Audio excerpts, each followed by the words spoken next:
अरे भाई जेपी नड्डा, क्यों खोद दिया तूने भारतीय जनता पार्टी की किस्मत में गड्ढा।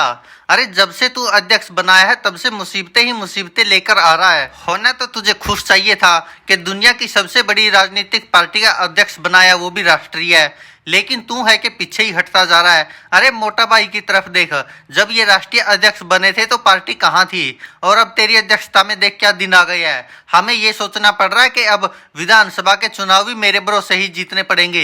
जब मोटा भाई अध्यक्ष थे तो कभी सोचने की जरूरत नहीं पड़ती थी कि हम कहाँ जीतेंगे कहाँ हारेंगे, क्योंकि हमें पहले ही पता होता था कि कुछ भी हो जाए सरकार हमारी ही बनेगी। और मोटा भाई तो अभी भी तेरा साथ दे रहे हैं, लेकिन उसके बावजूद भी तू कुछ कर नहीं पा रहा है, और जिस कारण हमें वन नेशन वन इलेक्शन करना पड़ेगा। अगर तूने ढंग से पार्टी को चलाया होता तो ये इतनी बड़ी मुसीबत नहीं आती आज हम पर। नए राज्यों में सरकार बनाना तो दूर की बात है, जहां पर हमारी सरकार है वो बचानी भी मुश्किल हो रही है तेरी अध्यक्षता में। तो अरे मोदी जी, मेरे पे क्यों आरोप लगा रहे हो? मैं तो जो कुछ भी करता हूँ आप दोनों से पूछ के ही तो करता हूँ, फिर भी आप लोग मेरे पे ही आरोप लगा रहे हो। अब कहीं पर चुनाव हार रहे हैं तो उसमें मेरी क्या गलती है? अगर आपसे मोहभंग हो गया जनता का तो मैं क्या कर सकता हूँ? अब जो भी कुछ करता हूँ मैं तो आपकी मदद से ही करता हूँ और आपसे पूछ के भी करता हूँ, फिर भी आप लोग मेरे ऊपर ही चढ़े जा रहे हो हर दिन। और जब पहले चुनाव होते थे तो सभी पार्टियां एकजुट तो नहीं होती थी। मोटा भाई के समय तो कोई पार्टियां दो भी नहीं जुड़ पाई थी, और अब ये 28 विपक्षी दल एक साथ खड़े हैं।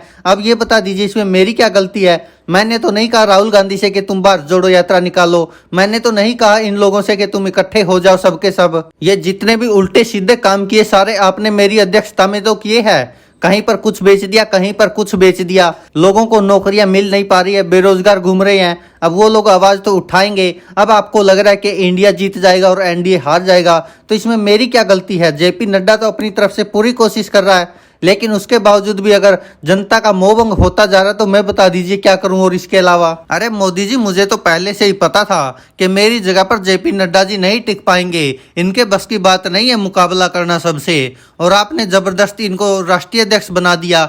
अब ये बताइए, ये तो किसी राज्य के प्रदेशाध्यक्ष होने चाहिए थे, आपने बना दिया पूरे देश का राष्ट्रीय अध्यक्ष। इतना दबाव ये कहाँ सहन कर पाएंगे?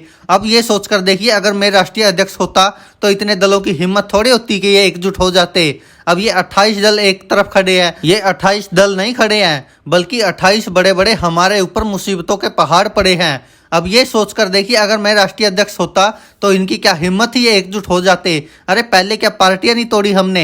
अभी भी देख लीजिए, जेपी नड्डा की अध्यक्षता में भी मुझे ही पार्टियां तोड़नी पड़ रही है। मध्य प्रदेश में ज्योतिरादित्य सिंधिया को तोड़ा, और महाराष्ट्र में तो पूरी शिवसेना को, एनसीपी को, सबको ही तोड़ दिया। शिंदे को लेकर आए, अजीत पवार को लेकर आए। अब ये बता दीजिए, अगर मैं राष्ट्रीय अध्यक्ष होता तो क्या इतने दल इकट्ठे हो सकते थे? अरे मोटा भाई, मैं भी यही सोच रहा हूँ कि दोबारा से फिर राष्ट्रीय अध्यक्ष शाह को ही बनाना पड़ेगा, क्योंकि आपके बिना काम नहीं चल रहा। जब से हम दोनों ने भारतीय जनता पार्टी संभाली है, गुजरात से भारत पर पहुंच गए हैं, लेकिन ये जब से जेपी नड्डा जी बने हैं राष्ट्रीय अध्यक्ष, कुछ नहीं कर पा रहे हैं। जहां जहां हमारी सरकार है सब जगह से हारते जा रहे हैं। और मोटा भाई, अब सीधी सी बात है, लोकसभा चुनाव से पहले पहले आपको दोबारा कमान संभालनी पड़ेगी। भले ही आप औपचारिक तौर पर राष्ट्रीय अध्यक्ष ना बनो, लेकिन आपको कमान तो संभालनी पड़ेगी, और बिखरती पार्टी को एकजुट भी करना पड़ेगा।